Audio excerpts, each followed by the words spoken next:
భవనాన్ని ఇచ్చుకొచ్చి గదిలో మార్చి మళ్ళీ కట్టారో ఏమో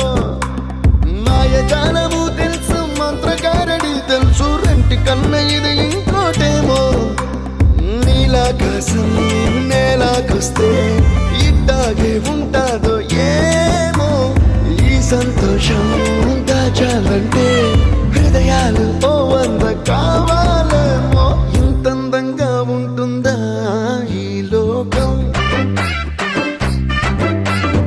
ఇన్నాళ్ళు ఈ మనసుకి తెలియాలేదే పాపం